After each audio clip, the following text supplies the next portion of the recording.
Hello geometry people, how are you doing?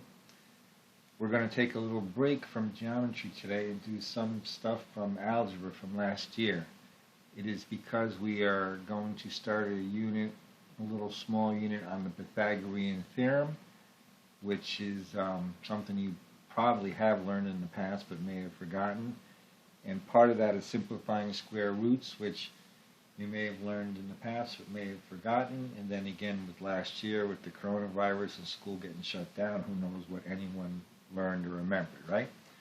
So it's called simplifying square roots. I'm going to write down some numbers.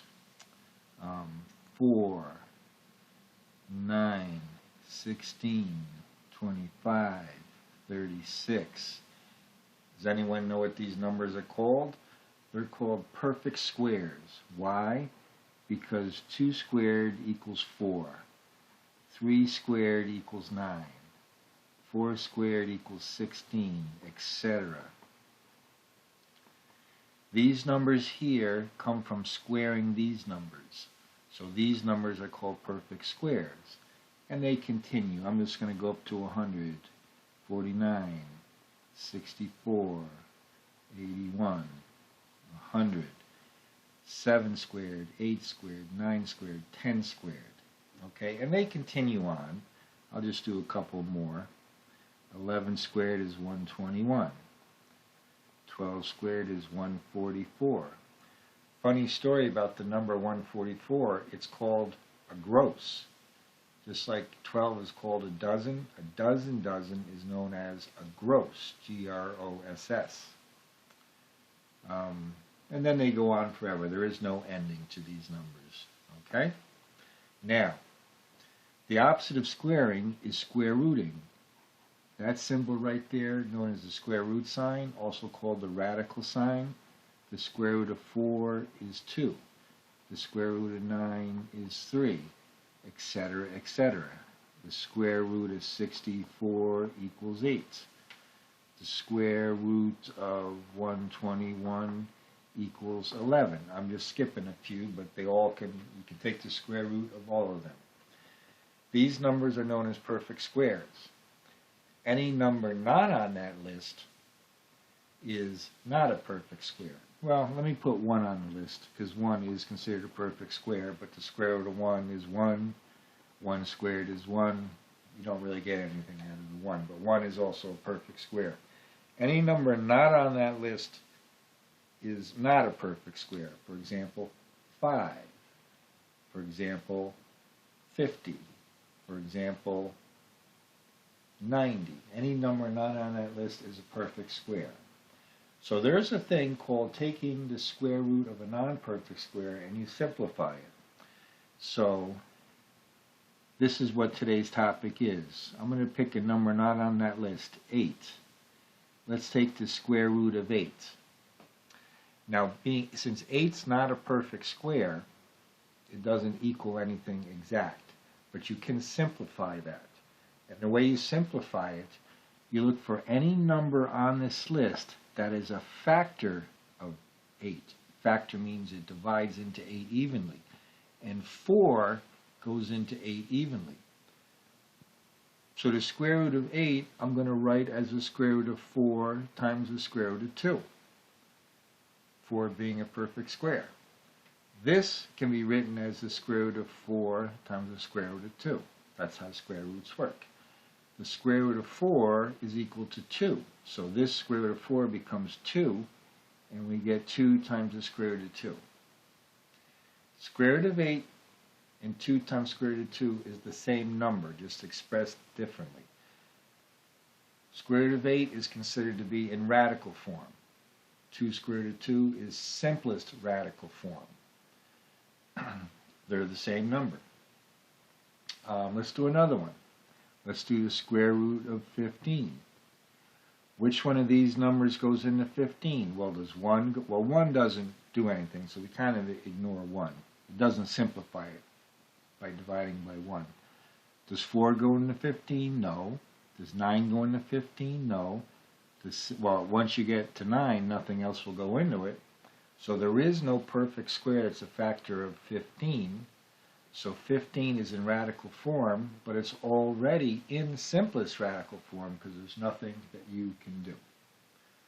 Okay, let's do another one. Square root of 45. Which of these numbers goes into 45? Well, if you're not sure what goes into 45, you take your calculator and you just divide. So I'm going to say, okay, well, don't worry about the 1. Let's try the 4. All right? What's 45 divided by 4? Does it go evenly? No. Let's try the next number, 9. 45 divided by 9. Does it go evenly? Yes. Okay, that's what I'm looking for. A number that goes evenly, that's a perfect square. Square root of 45 becomes square root of 9 times the square root of 5. The square root of 9 is equal to 3. 3 square root of 5. Square root of 45 and 3 square root of 5 is the same number. 1 is just considered to be in simplest radical form. Square root of 242. Ooh, now the numbers are getting big. What goes into 242? Well, you would go through all these numbers till you found one, and it turns out 121 goes into 242 twice. So 242 is equal to the square root of 121 times the square root of 2. And the square root of 121 is 11. Okay? A couple other things to show you. Let's do square root of 48. So we go through our list. What goes into 48? Well, 4 does. 4 goes into 48 12 times. So it is the square root of 4 times the square root of 12. Square root of 4 becomes 2 times the square root of 12. Now this is just what we've done before. The problem is this is not in simplest radical form. We've simplified it, but you can go further because 4 also goes into 12. So bring this 2 down, break the 12 into square root of 4 times square root of 3. The square root of 4 becomes 2, so bring the first 2 down, we got another 2, square root of 3. This is all multiplying, so we end up with 4 square root of 3. Wow, that was a lot of work, 2 steps. We can do that in 1 step. The goal is to find what is the biggest perfect square that goes into a number.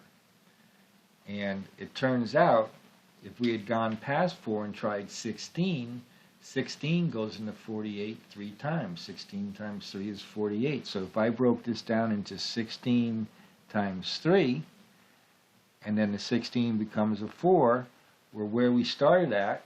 I mean, we're where we ended up at just in 1 step. So as you're looking for which perfect squares go into the number you're trying to simplify, look for the largest perfect square. It'll simplify things. Now, you can use your calculator to check if we've done this correctly. Okay?